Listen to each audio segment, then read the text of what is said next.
আসসালামু আলাইকুম সবাইকে। তো আজকে আমরা অটো গ্যাস কাটার সেটআপে কি এখানে কি ইকুইপমেন্ট জড়িত আছে সেটা আমরা জানবো।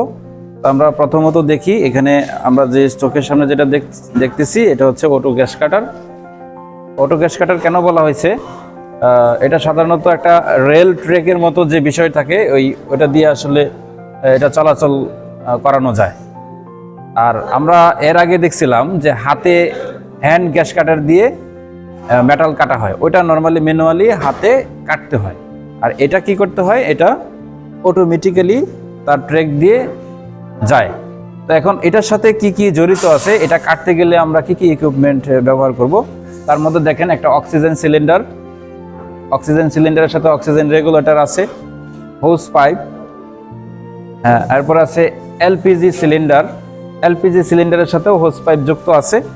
সাধারণত লালটা হচ্ছে কি এলপিজি অথবা অ্যাসিটিলিন হোস পাইপ, আর কালোটা হচ্ছে অক্সিজেন সিলিন্ডারের হোস পাইপ।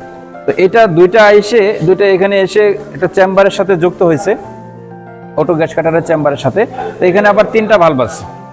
তিনটা ভালভের ভিতরে একটা আছে হচ্ছে এলপিজির বা অ্যাসিটিলিন, আর দুইটা হচ্ছে অক্সিজেন। তো আমরা এই প্রথম দুইটাতে আমরা অ্যাডজাস্ট করব। প্রথম শিখা অ্যাডজাস্টের পরে আমরা প্রিহিট দিয়ে যখনই কাটিং করতে যাব তখন আমাদের এই 3 নাম্বার যেটা আছে এই অক্সিজেনের প্রেসার, এটা দিতে হয়। এটা এই নজলের মাধ্যমেই সবকিছু হয়, নজলের এদিক দিয়ে কন্ট্রোল হয়। তো এটার মধ্যে আর কি আছে একটু দেখি। রেগুলেটর আছে, এরপরে সুইচ, এরপরে আছে এখানে গিয়ার, তাই তো?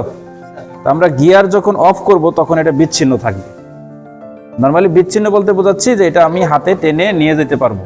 আর যখনই গিয়ার দেওয়া থাকবে তখন কি থাকবে, এটা আমরা আর নড়াইতে পারবো না বা সামনে পিছনে নিতে পারবো না।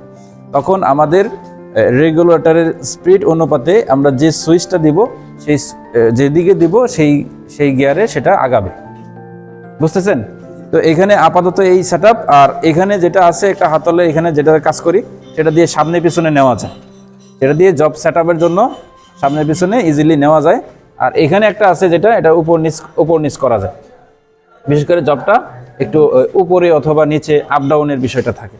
তো এই মেকানিজমটার মাধ্যমে সাধারণত আমরা মসৃণ গ্যাস কাটিংটা করতে পারি, যাতে আমরা যে কোনো ভিভেল কাটিং, গ্রুপ করে কাটিং, বুঝতেছেন?